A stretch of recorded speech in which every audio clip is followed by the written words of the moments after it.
my 5 people, or more than 5, my audience. Okay. Oh. I was gonna say you omitted me. Thank you. Okay. My persuasive speech is to persuade parents and the community to get involved with the education system. There are 3 main reasons why you should get involved. One is we have a high dropout rate among U.S. students. 1 million students drop out each year. That's 5 out of every 100 high school students drop out. Secondly, we have an education gap with the minority ethnic groups in the school. We have a education gap in the learning. Secondly, the teachers, the quality of the teachers that we have teaching our students is not up to standards.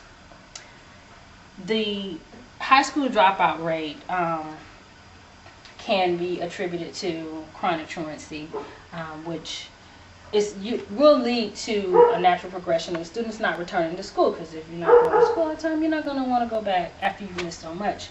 And it's a risk factor.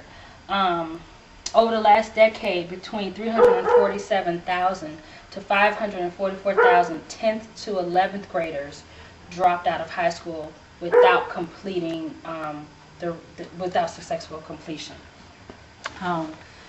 The discrepancy and the gaps in the achievement. 41% of white 4th grade students were proficient or above average in reading, while only 15% of Hispanic or African American and 12% of African American peers fell below the level of reading. In mathematics, 34% of white 4th graders scored at average or above average proficiency, with 5% African American and 10% Hispanic students scoring at that range.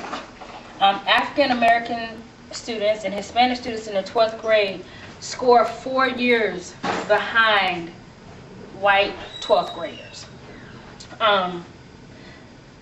Secondly, the quality of the teachers in our education system. Mathematics for grade levels 5 through 8. 69% of the teachers teaching math were not qualified to teach math, meaning they had a degree in something else, but they were teaching math because they needed a math teacher.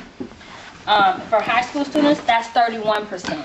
And it goes on. Physical science, you have 93% of the teachers who are teaching science not qualified to teach science for grades 5 through 8, and 63% for grades 9 through 12.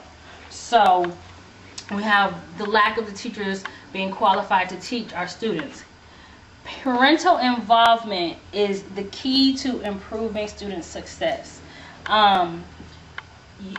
Usually people think that lower income families or families with parents who don't have a good education level are less likely to be involved, when it can be all across the board.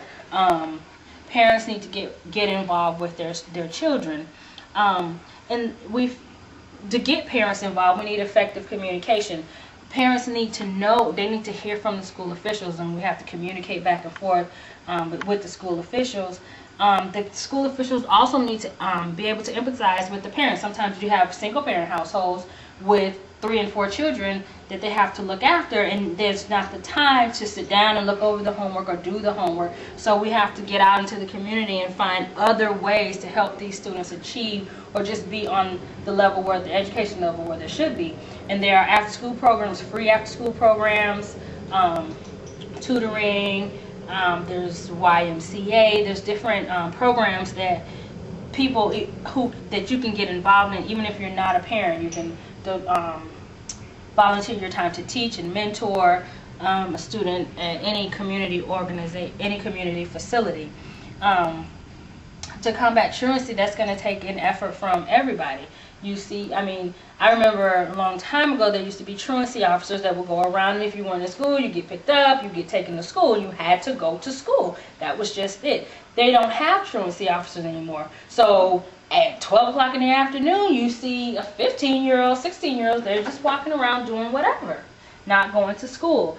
So I think I mean, once we get involved in the community, there needs to be somebody to say, hey, you know what, these 13-year-olds are out here, they're not in school. Somebody needs to make these children go to school, and it's going to take the community along with the parents helping out to get these kids to go to school. And as far as these achievement gaps, that goes back to having teachers who are qualified to teach the subjects that they're teaching.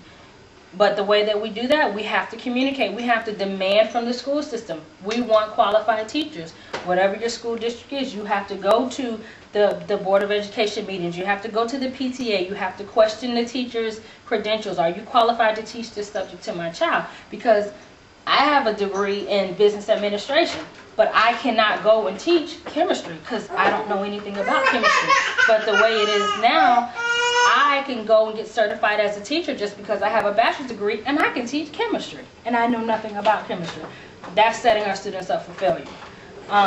So we have to ask the teachers, you know, we have to want to know credentials. We have to demand these standards of our teachers. Secondly, they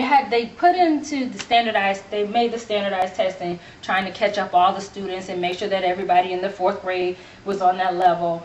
But that is really starting to fail because you have students who, the teachers are only teaching to the test now. So you have students that they have to pass the FCAT, so the teachers are only teaching to the FCAT. So now they've cut out music, they've cut out the arts, they've cut out music, they've cut out art class, they've cut out singing, chorus, they've cut out all of these extracurricular activities because the students just have to pass the test. And that's damaging our students because, you know, they need to have these different types of educational materials in their life. They need to have arts, they need to be exposed to the arts, they need to be exposed to music, they need to be exposed to different things. So we can, you know, also demand by the school that we have to change it up. We have to add more of these extracurricular things for our students.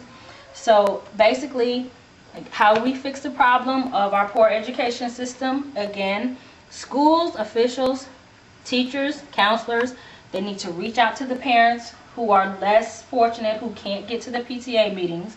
We need to have effective communication on all parts. We need to empathize with the parents, single parents who need a little bit more help. And basically together, parents and teachers in the community, we can improve the school system and guarantee the success of our students.